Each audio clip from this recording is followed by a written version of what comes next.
अर्जुन ने कहा, हे पुंडरीकाक्ष, मैंने श्रावण शुक्ल एकादशी अर्थात पुत्रदा एकादशी का सविस्तार वर्णन सुना। अब आप कृपा करके मुझे भाद्रपद माह के कृष्ण पक्ष की एकादशी के विषय में भी बतलाइए। इस एकादशी का क्या नाम है तथा इसके व्रत का क्या विधान है? इसका व्रत करने से किस फल की प्राप्ति होती है? श्री कृष्ण ने कहा, हे कुंती पुत्र, भाद्रपद माह के कृष्ण पक्ष की एकादशी को अजा एकादशी कहते हैं। इसका व्रत करने से सभी पाप नष्ट हो जाते हैं। इस लोक और परलोक में मदद करने वाली इस एकादशी व्रत के समान संसार में दूसरा कोई व्रत नहीं है। अब ध्यानपूर्वक इस एकादशी का महात्म्य श्रवण करो। पौराणिक काल में भगवान श्री राम के वंश में अयोध्या नगरी में एक चक्रवर्ती राजा हरिश्चंद्र नाम के राजा हुए थे। राजा अपनी सत्यनिष्ठा और ईमानदारी के लिए प्रसिद्ध थे। एक बार देवताओं ने इनकी परीक्षा लेने की योजना बनाई। राजा ने स्वप्न में देखा कि ऋषि विश्वामित्र को उन्होंने अपना राजपाट दान कर दिया है।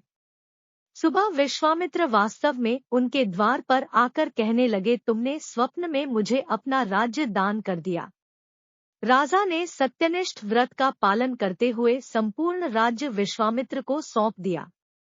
दान के लिए दक्षिणा चुकाने हेतु राजा हरिश्चंद्र को पूर्व जन्म के कर्म फल के कारण पत्नी, बेटा एवं खुद को बेचना पड़ा।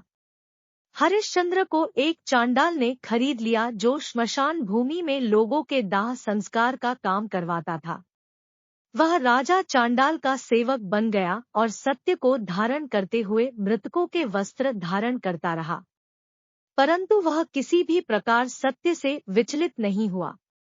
जब इसी प्रकार उसे कई वर्ष बीत गए तो उसे अपने इस नीच कर्म पर बड़ा दुख हुआ और वह इससे मुक्त होने का उपाय खोजने लगा। वह सदैव इसी चिंता में रहने लगा कि मैं क्या करूं, किस प्रकार इस नीच कर्म से मुक्ति पाऊं। एक बार की बात है, वह इसी चिंता में बैठा था कि गौतम ऋषि उसके पास पहुंचे। हरिश्चंद्र ने उन्हें प्रणाम किया और अपनी दुख भरी कथा सुनाने लगे। राजा हरिश्चंद्र की दुख भरी कहानी सुनकर महर्षि गौतम भी अत्यंत दुखी हुए और उन्होंने राजा से कहा, हे राजन, भादो माह के कृष्ण पक्ष की एकादशी का नाम अजा है। तुम उस एकादशी का विधान पूर्वक व्रत करो तथा रात्रि को जागरण करो। इससे तुम्हारे सभी पाप नष्ट हो जाएंगे। महर्षि गौतम इतना कहकर अंतर्ध्यान हो गए। अजा नाम की एकादशी आने पर राजा हरिश्चंद्र ने महर्षि के कहे अनुसार विधान पूर्वक उपवास तथा रात्रि जागरण किया। इस व्रत के प्रभाव से राजा के सभी पाप नष्ट हो गए। उस समय स्वर्ग में नगाड़े बजने लगे तथा पुष्पों की वर्षा होने लगी। उन्होंने अपने सामने ब्रह्मा, विष्णु, महेश तथा देवेंद्र आदि देवताओं को खड़ा पाया। उन्होंने अपने मृतक पुत्र को जीवित तथा अपनी पत्नी को राजसी वस्त्र तथा आभूषणों से परिपूर्ण देखा। व्रत के प्रभाव से राजा को पुनः अपने राज्य की प्राप्ति हुई।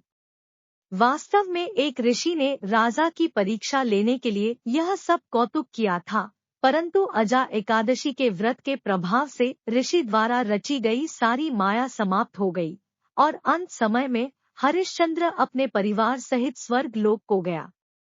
हे राजन, यह सब अजा एकादशी के व्रत का प्रभाव था। जो मनुष्य इस उपवास को विधान पूर्वक करते हैं तथा रात्रि जागरण करते हैं, उनके सभी पाप नष्ट हो जाते हैं और अंत में वे स्वर्ग को प्राप्त करते हैं। इस एकादशी व्रत की कथा के श्रवण मात्र से ही अश्वमेध यज्ञ के फल की प्राप्ति हो जाती है। दोस्तों, आशा है कि हमारा यह वीडियो आपको अच्छा लगा होगा।